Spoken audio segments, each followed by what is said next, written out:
This is Lab Medicine Rounds, a curated podcast for physicians, laboratory professionals, and students. I'm your host, Justin Kreuter, a transfusion medicine pathologist and assistant professor of laboratory medicine and pathology at Mayo Clinic.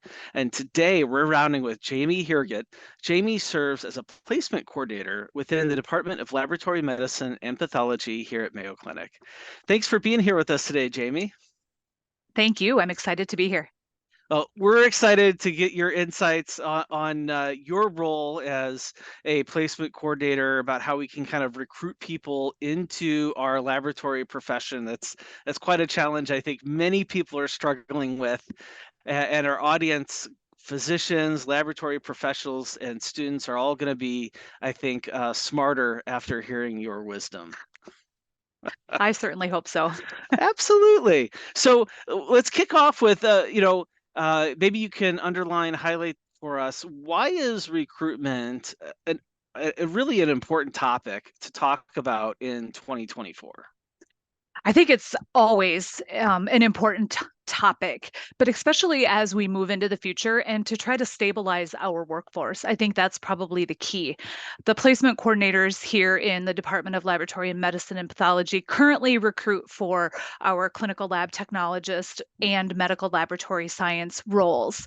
According to the CDC, approximately 70% of medical decisions depend on the laboratory test results, showing the important role of our clinical laboratories and our clinical laboratory techs and medical laboratory scientists in today's healthcare system.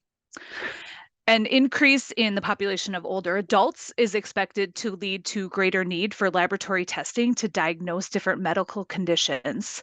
I was taking a look at the Bureau of Labor Statistics to prepare for this, and actually they updated it in September of 2023 and projected the MLS and CLT job roles will grow at a rate of 5% through 2032, which is faster than average for all occupations.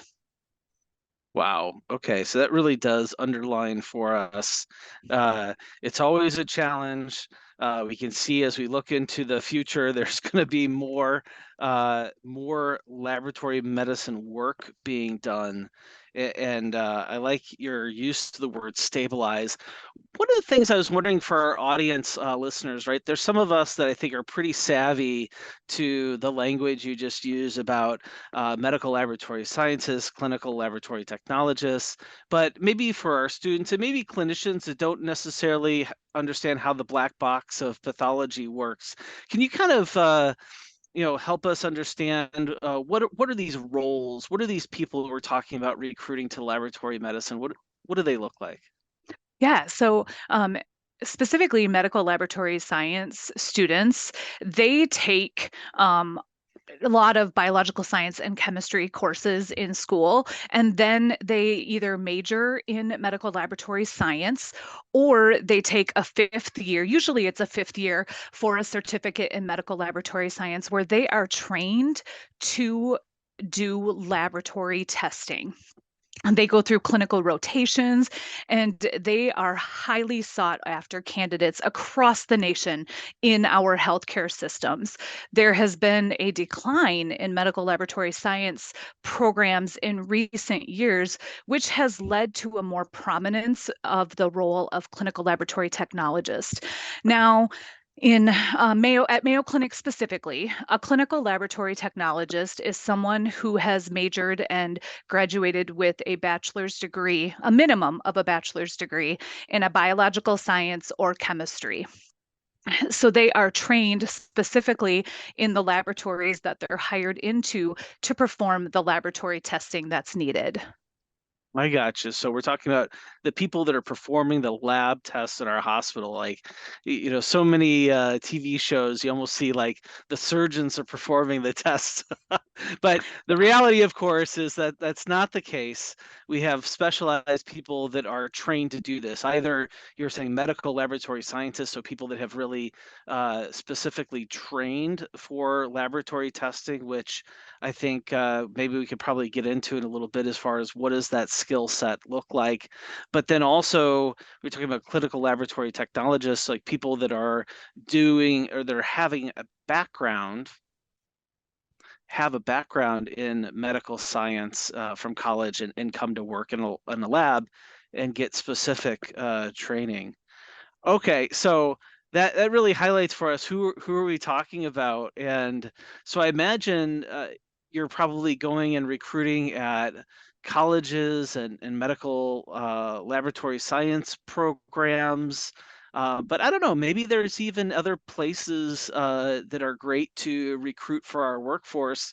I'm kind of curious, can you kind of give us some of your gestalt over what are effective strategies to recruit and what doesn't really seem to work?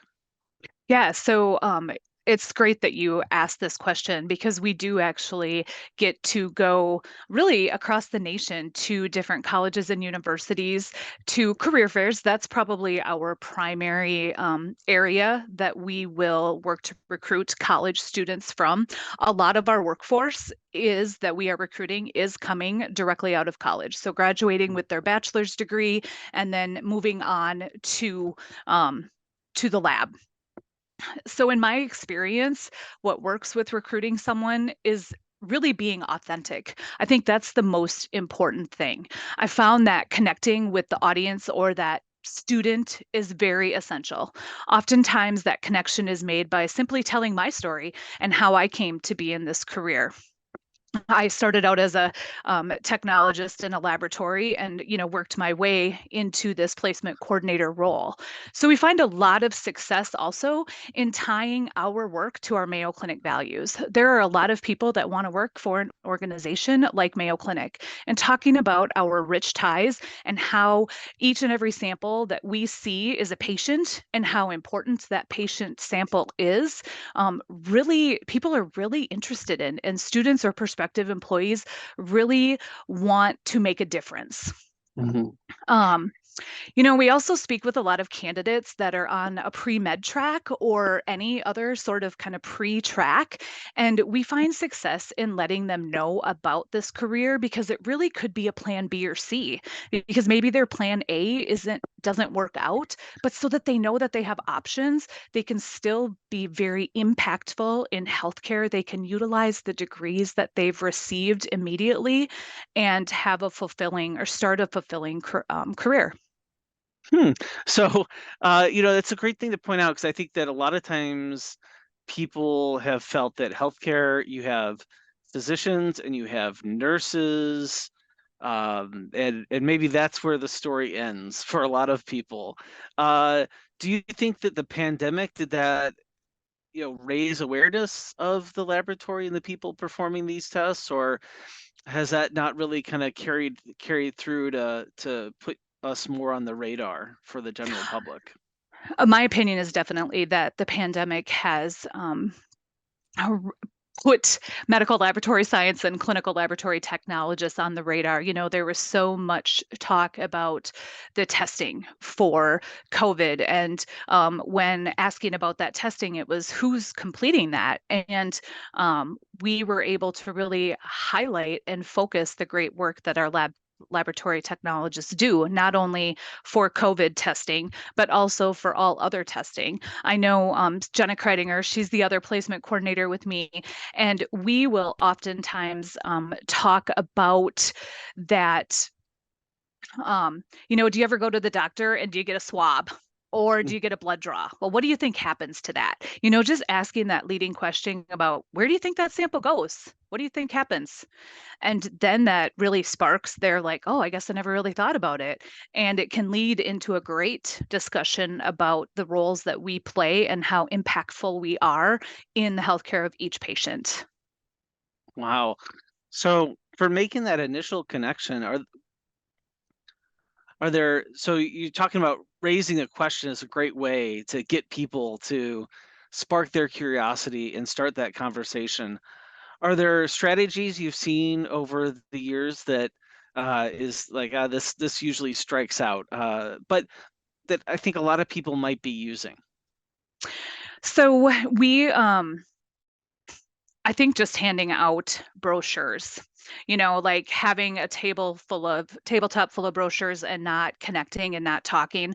Sometimes I'll be quite honest, we're at career fairs and it's so busy that I do not have the time to connect with each and every student or person that stops by.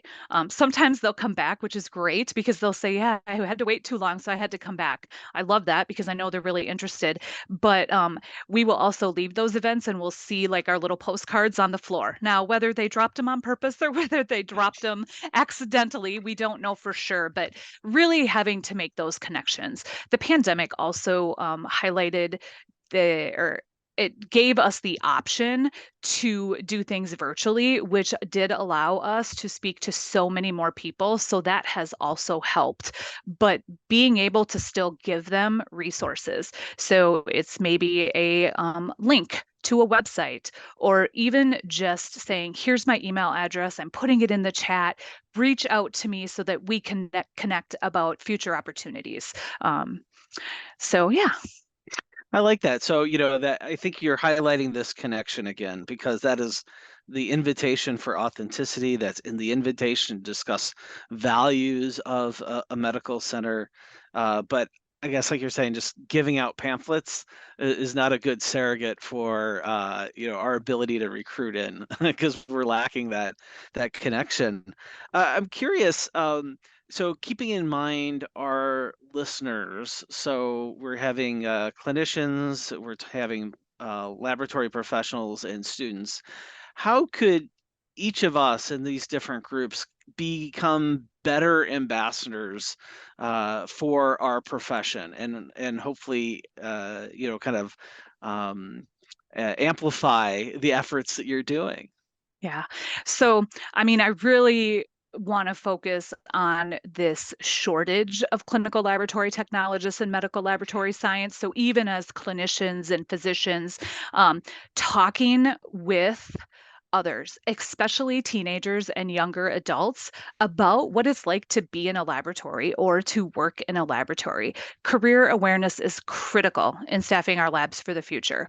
As I mentioned in my earlier answer, when talking with others, make it personal and make it real. I think that people resonate with that so much more than, again, maybe just a brochure or, telling that real life story really helps them connect. Um, it's a really great way to describe what we do, to provide perspective on different career paths and the importance of what we do. Another great way is to foster the idea of how fun science is with children. Now, of course, we're maybe not creating career awareness with children yet, but if they think science is fun, they might really be interested in this role 10, 15 years from now, which is when we're really still going to probably need to have these people entering our workforce. Jenna and I participated in an event at the Casson Manorville schools last spring where we visited with fourth graders and we had fun scientific experiments. And there were several organizations that were present there as well, but to really just highlight how fun science is. And the more we can do of that, I think the better off we'll be in the future. We need to not just focus on the college students of today, we need to focus on the future college students. Interesting. So that there is value to highlight for everybody, and you're not recruiting them to work the next year or two, but in the school system, and to encourage that science is fun. You see value in that, and that people are then going to college, maybe pursuing that science degree, setting them up for these opportunities.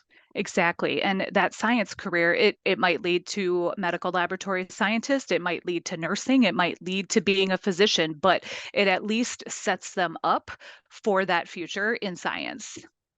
And I know, having interviewed a lot of people for medical school and also for residency programs, there's a number of people that will maybe start off in medical laboratory science and then go into nursing or medical school as a next career. So there's neat opportunities. I think that certainly kind of provides a unique perspective for those future nurses and physicians. Um, I imagine that, so as we're talking in 2024, I imagine that new tools may be opening up for kind of new opportunities in recruitment. Again, you're highlighting this idea of connection, and I'm kind of curious, are there anything that you're kind of excited to try out in the coming months? Well, I wish I could say that there is. To my knowledge, we don't have any new tools per se at our fingertips, but we are excited about making our information more accessible by utilizing QR codes. So definitely not a new new tool by any means, but a newer tool for us with recruitment and using less paper. So it's a win-win there. I mentioned earlier that the pandemic opened up a lot of virtual recruitment opportunities, so we continue to use those to spread the word about this career choice and about Mayo Clinic across the nation, which is Mm. great. We also work closely with our human resources partners to closely identify schools and areas we should focus on. We're really excited about our collaboration with the Office of Academic Partnerships here at Mayo Clinic, which allows us to partner and recruit at historically Black colleges and Mm. universities, as well as a work study partnership that we now have with the University of Minnesota Rochester. Um, Another thing that really is going to play a larger role in 2024 is social media. Mm. That's been around for a while, but we continue to use things like LinkedIn, Indeed, Handshake. TikTok is going to be new, so there's definitely you're going to see Mayo Clinic out there on TikTok a little bit more. So I think that those are creative resources that can bring this information to the public. Wow. Well, you mentioned QR codes and such. I just recently heard a innovative medical educator talk about how they use QR codes. So I think some of these technologies that we're getting our hands around, there's novel ways that we can use them. I'm kind of curious. So for our listeners, if they are reaching out and providing their story or getting people curious, maybe clinicians that are kind of, if they hear somebody interested in medical school, to if they want to help them understand other careers in healthcare so that people can understand what are their opportunities.